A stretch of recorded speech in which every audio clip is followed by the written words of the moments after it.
Well, I kind of went into this video thinking it was a more modern song. Maybe the performance is more modern, but the track's from '06, so it's got some years on it. Let's go. Hi guys, welcome to Lee Reacts. Hope everyone's having a good day. I know I am. As always, trying my best, and I'm here. And we're doing a track. It's a request from our new patron. I think his name is Aaron, so thank you for your support, Aaron. I truly appreciate you, my friend. Thank you for joining. We're doing the band The Black Angels. The track is called Young Men Dead. It's the Levitation Sessions, which I guess is like a live show they did or something like that, or it's just some kind of like studio session. I know that like, a lot of modern bands do, like, you know, there's what's the tiny desk recording and stuff like that. There's all kinds of different little studio sessions they've got on YouTube these days. So I don't know what it is, but we're going to check it out. Hopefully we're going to enjoy it. So leave a like, comment, subscribe, and if you got any other tracks by the Black Angels you think I'd like, leave it down below, and check out our Patreon and PayPal if you want to help support the channel. It is in the description. Young Men Dead, The Black Angels. 3, 2, 1, go.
Drummer's snare is ridiculous. Run for the hills, pick up your feet, let's go.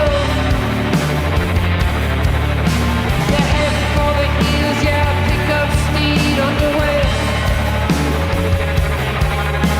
You move for the trees, yeah, eyes on the campfire glow.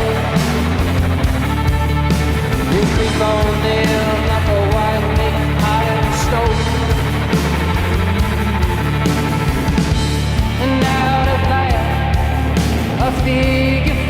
As the kids say, this is a vibe. A soldier in the sky. With a drop of blood, you will set them free. Oh man.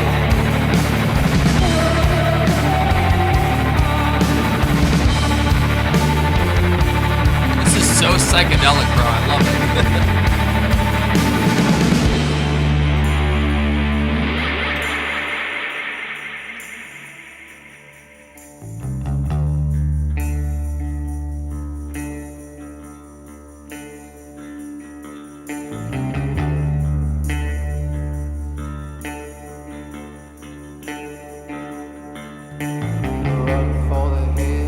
Pick up your feet and let's go. You did your job, now pick up speed on your way. Okay. The trees can't grow without the sun in their eyes, and we can't live if we're too afraid to die. Ain't that the damn truth, bro?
was fucking sick, dude. Wow. It makes me so happy when I find, because like, you know, this is the era that I was like kind of relevant in, I guess, music wise, and it's always gratifying to find a band that I didn't know about that rocks so hard from this era. There's a lot of like psychedelic rock, psychedelic metal bands from this era. My favorite one is ISIS. They're kind of a different genre than this, I guess, a little bit, but they're a little heavier than this. But man, like there's so many good bands from the 2000s that no one. I mean, they've got like a giant following once you find them, but like, you know, they're really hard to find. But it makes me so happy to see it that, you know, I wasn't born, you know, in some music depression era, which I know personally, you know, because I've got plenty of bands that I love from, you know, my time. But man, they put on a hell of a show there. Whoever their light show guy or girl is, oh my goodness, they need to be paid more for their job because they made that look so goddamn epic. If you had epilepsy, I feel so sorry for you watching that video. It had like almost like this I don't know, more proggier Pink Floyd approach to it with the lights, because you know the lights a lot of the more modern Pink Floyd shows are crazy. Then so is like Fish and stuff like that. You know, a lot of bands do light shows, but sometimes they do it like way too much and like they kind of take away from the music in a way. I think the lights here totally just made everything sound so much more epic. If you were watching the video, at least, I mean, it was epic either way, but the lights, the way that it hits every member, and the drummer, oh my god, she was fantastic, dude. She totally stayed in that damn pocket the entire song, bro, and she rocked it. It sounded so good. The snare production, so good. Very, very deep and like full sounding. It just felt like thunder hitting your chest, man. I love it. That's the sound of a good snare. It totally is. The guitarist, they worked well together here. They really crafted this sort of sonic experience that's like kind of hard to not comprehend. It's kind of hard to describe. It's very dissonant, but it all comes together. It all works together very, very well.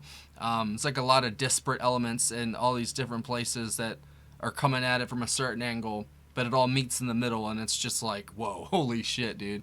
That was like 5D chess music right there, without it getting too, you know, crazy time signatures or going out on the limb with like some crazy prog stuff. That was just like a good jam, but there was a lot of layers to it. And like I would totally listen to that again.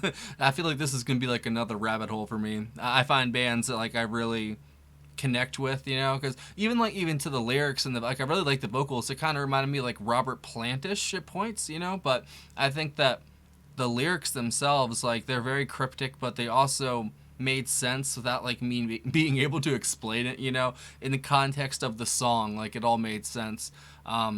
You know, he said addiction in the sky, and of course you guys know with my kind of bias, I hear addiction, I'm like, oh, it's about addiction. But you know, you can interpret anything to like be about addiction because it's so simple at the end of the day. It's terrible and deadly, but it's very, very simple, you know what I mean?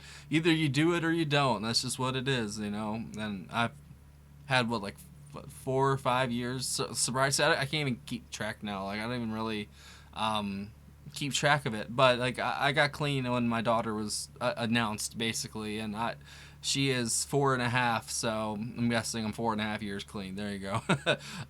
Yeah, and I was a mess, bro. And like, you know, at some points, even the music itself that you listen to can like send you down a really dark path, or like not even send you down it, but like enhance it and make it sort of like more surreal and like more exciting. Like, cause I really listened to some dark ass stuff, man. Like I really did, and like it was very depressing. I go back and listen to it now. Like it's all very depressing. It's all very self-defeating. Like there's no hope. Like why even try? Just like stay in your room and don't even leave it. You know. And that's sad that like culture gets that way when like, you know, the music is just all about being fucking sad and mopey, and like, you know, and I grew up on like emo stuff, so like, you know, and I know that it's not all like that. Like it's just an expression. It's a very expressive way to say how you feel, basically. But stuff like this, like it's uplifting in its own way because it's so damn good and like engaging. It's very intriguing. You want to know more about them and like hear more from them, and I love bands like that. Like it's just like instant hook. Like, I mean, maybe you picked their best song in their catalog, and that was, you know what I mean? And then that was just destined for me, like, to just fall in love with it. But I totally dug that. That was so cool. If I had to pick, like, a favorite thing out of it, it's kind of hard to, because it all worked together so well to make that. You know, you can't really pick one thing out of it that was the best thing, because it all worked together. But maybe the guitars and like the real dissonant sounds they were getting and the choppy sort of feeling of it, but it all felt very whole at the same time. It wasn't, I don't know, it wasn't too out there, but it was out there enough that you're just like, wow, holy shit, this is crazy. And I love stuff like that, like when the lights, the visuals, the figure of the musicians themselves sort of like lend credence to the sound itself, and it's like, whoa, you're witnessing greatness right here. And that's it. That's that song is right now. That's greatness. So thank you, Aaron. That was an excellent first pick, man. I look forward to hearing more from whatever you got. I know he said that he wanted to sort of show some modern bands that are, you know, carrying the torch from the stuff that I've connected with so deeply from the 60s, the 70s, the 80s even, you know. It's really nice to see that, because, you know, I feel like a crazy person sometimes, like being so young and listening to the stuff I do, and I'm like, but it really is so much better than most of the stuff that comes out these days. But then there are certain bands that I like that are from, you know, modern times, and I like they're on like they're on a monument for me. You know what I mean? Like they made me who I am musically. So like I'll always love them. So finding new bands like this is like it's very rad. There's a word for you. It's rad, because now I got a new rabbit hole. So thank you, Aaron. Don't forget to leave a like, comment, subscribe. Check out our Patreon and PayPal if you want help support the channel, or get a video like this, or see a bunch of unreleased content, basically full album reactions that couldn't make it to YouTube. That's on Patreon, and some odds and ends, blocked songs. There's a lot on there, though. If you go look, and there's stuff that goes back forever, bro. I've been at this for a while now. It's kind of crazy to sit back and think about it, but I've been at this for like almost 3 years now, bro. It's crazy. Very, very long time, but I would not trade it for the world. It's been certainly an experience, to say the least. And I love it, man. I love you guys. Thanks for watching. If you're watching this far, give me a hell yeah in the comment for I don't know, just being so awesome. There you go. Have a good one. See ya the fuck later.